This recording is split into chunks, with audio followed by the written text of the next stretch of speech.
Luto na naman tayo.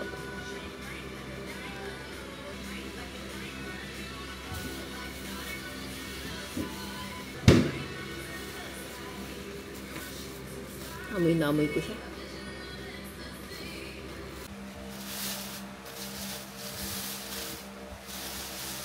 Tada! Yung mga medyo hinok, balak ko sanang iketaan eh.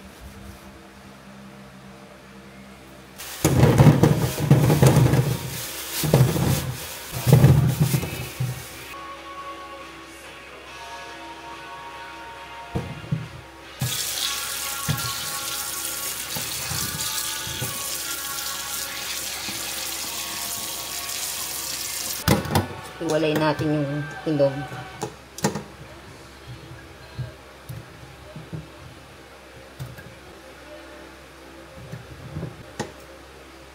Ayan, gagataan natin to.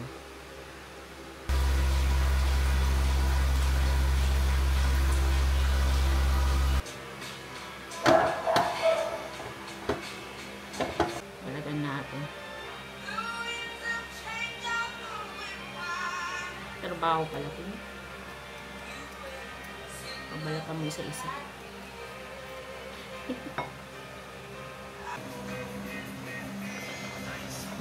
Tada! Lagyan na natin sa lagyan ko ng kamatis, sibuyas, and yung bayabas.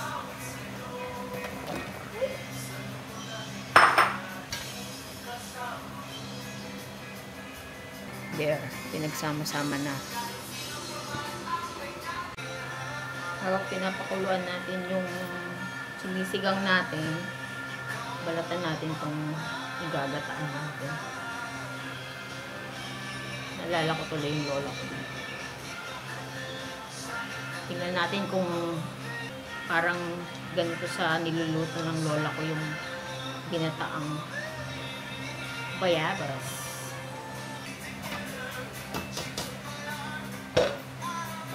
Lagyan na natin ng pampalasa para lumasa na. Patis.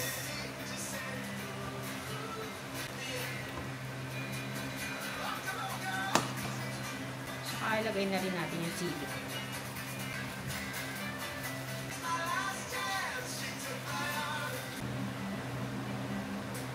Sili.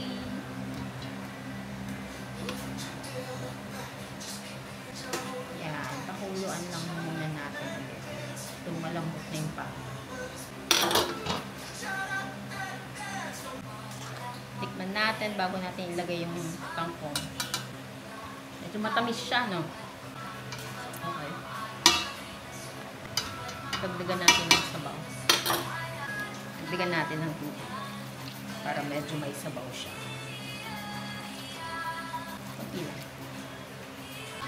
Pero dagdagan natin ng patis.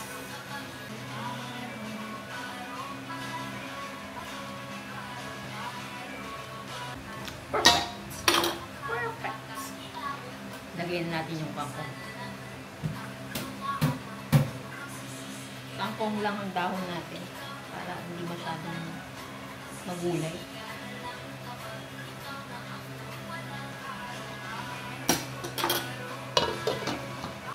Pan lang natin.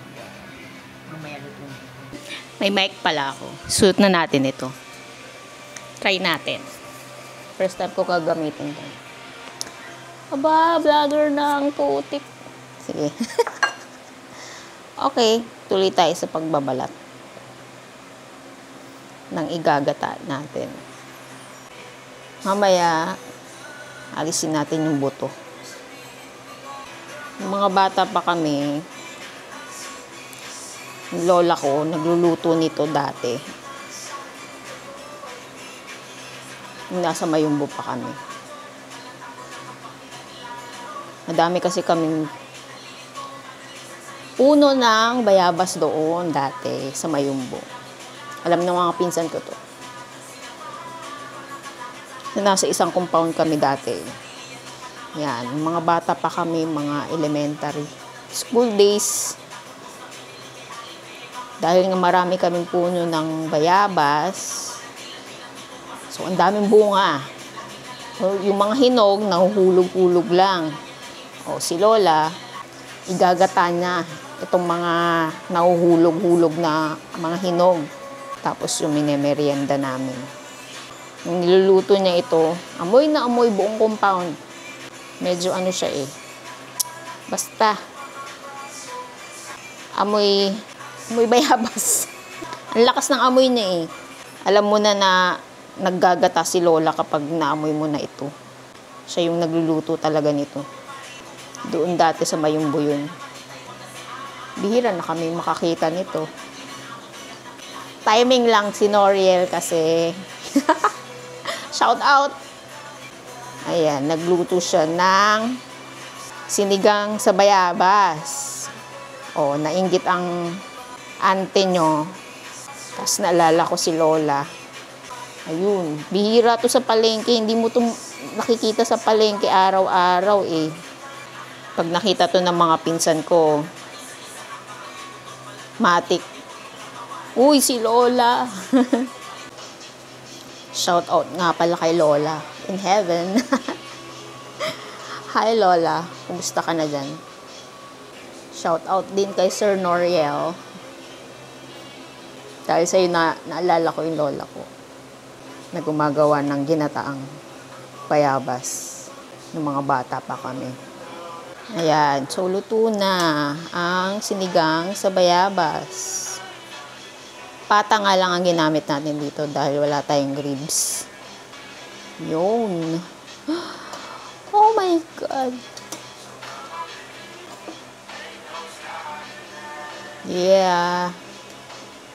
Tikman natin mamaya.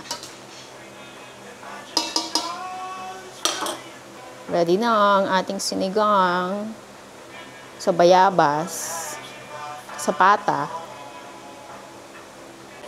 Okay? Tikman na natin yung sinigang. Ingay na naman ng mga aso. Init! Tikman natin sa sabaw.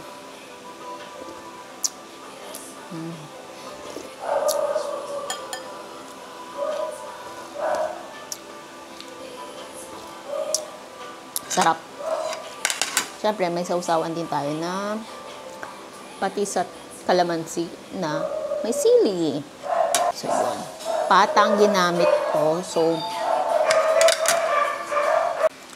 ayun, tuloy na natin. May nag-doorbell kasi. Saan na ako? Pata, yung ginamit ko na baboy. Mataba pa rin yan. May lagkit. Yun. Ito lang yung meron ako eh. Wala akong ribs. Yun, tikman na natin. Sabi ni Mama, mas gusto niya yung sinigang sa bayabas sa isda. Siguro next time, luto kami ulit ng ganito. Isda naman ang gamit. Ito, first bite.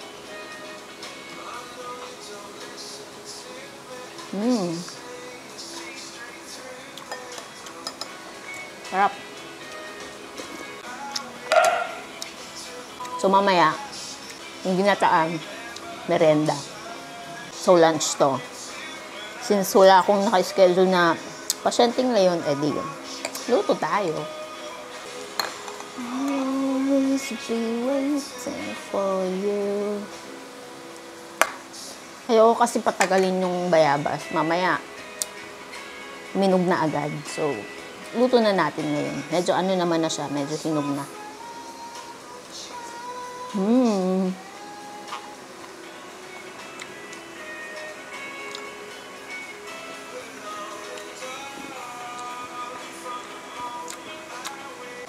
Sarap.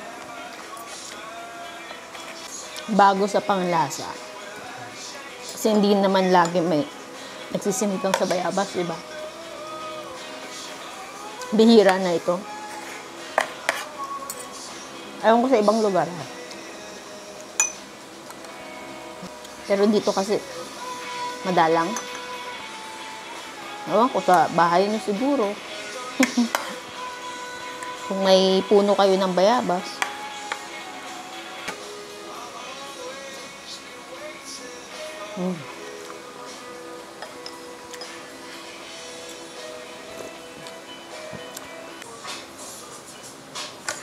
yun o, taba, taba. Shout out pala kay Sir Noriel. Kundi dahil sa kanya, hindi ko matitikman ulit ito. Sinigang sa bayabas. Follow niyo siya sa YouTube niya. Subscribe kayo.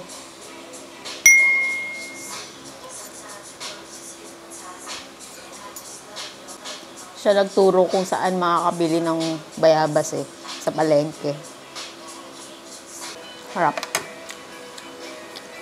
Busin ko lang to them. Luto na natin yung ginataan mamaya. Ayan, naalisan ko na ng buto. Luto na natin. Okay. Wala akong totoong gata Yung instant na lang ito. Lagay muna natin sa walang apoy na kaserola. 200 ml. Tapos, siguro 2 tablespoon ng white sugar. Dagdagan na lang natin mamaya kung kulang pa. Tapos, masyado kasi siyang malapot. Kaya dagdagan natin ng konting tubig. 1 cup, siguro. Pwede na. Pwede na ang 1 cup. Half a cup. Tapos, sindihan natin. And, haluin lang natin para matunaw yung asukal. Masyado siyang malapot. Dagdagan pa natin. Ubus na natin tong 1 cup.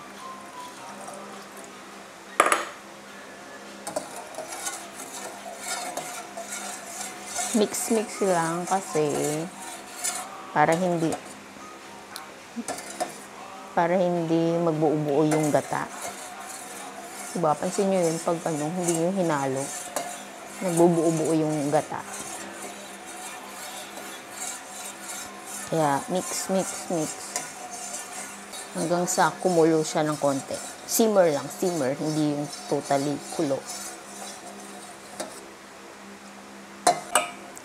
Ayan, umuusok na siya sa init, diba?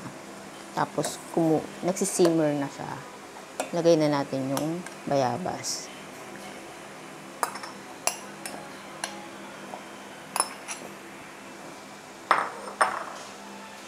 Ayan. Parang yung, naamoy ko na. Naalala ko yung Mayumbo days ko.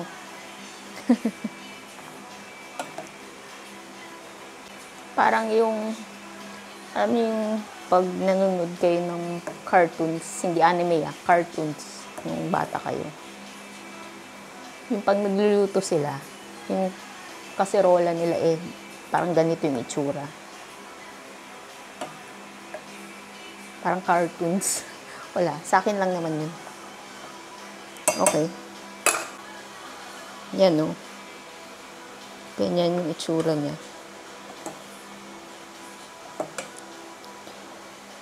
Yung niluluto ni Lola dati, yung bayabas namin, kulay pink.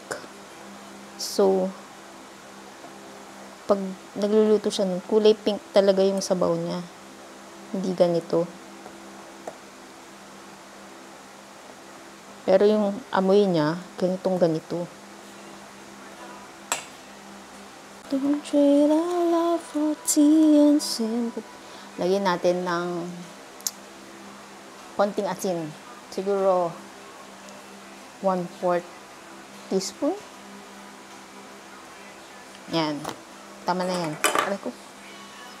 Yan. Then mix. Habang kumukulo na siya actually.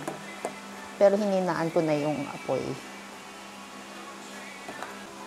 Tikman natin kung okay na yung tamis.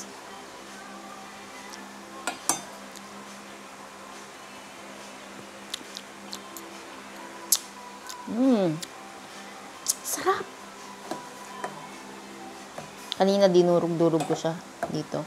Gamit yung edge ng spoon para lumabas yung katas.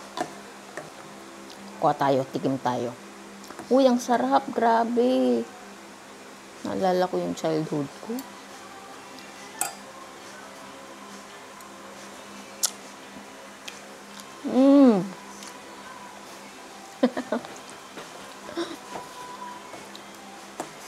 Tama na yung tamis. Ma! Sarap. Yung gata. Oo. Ano yan? May tubig? Wala. Nilagyan ko ng tubig kasi masyadong malapot. Sarap. Baka masyadong baka may tubig. Sakto lang.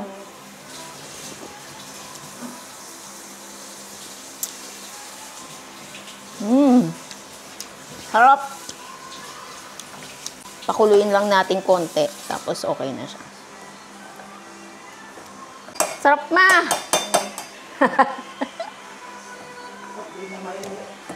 Pag di na mainit. Tada!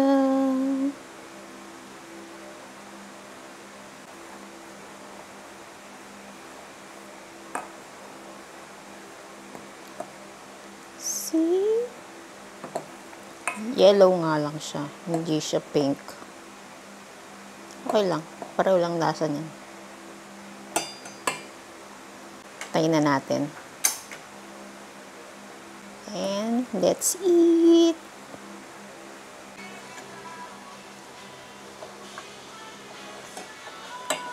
Mas gusto ko to ng mainit.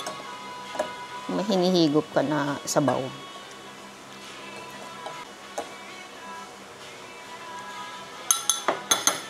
Tirahan natin sila. Baka kasi ako na naman ang kakain lahat nito eh. Okay, tikman natin.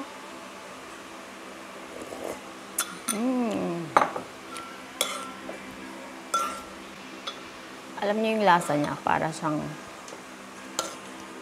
fruity na medyo matamis. Sarap. Yung iba, nilalagyan pa ng sago. Pero ako ganito lang. Kasi ganito lang yung niluluto ni Lola noon. Walang sago. Sarap.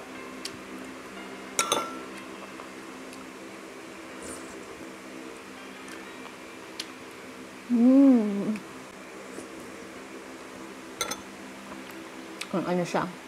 Very comforting yung lasa. Comforting. Comforting talaga. So, yeah. Bayabas 2 ways tayo ngayon. Enjoyin ko na to. Until next time. Vlogger ang puti. Bye.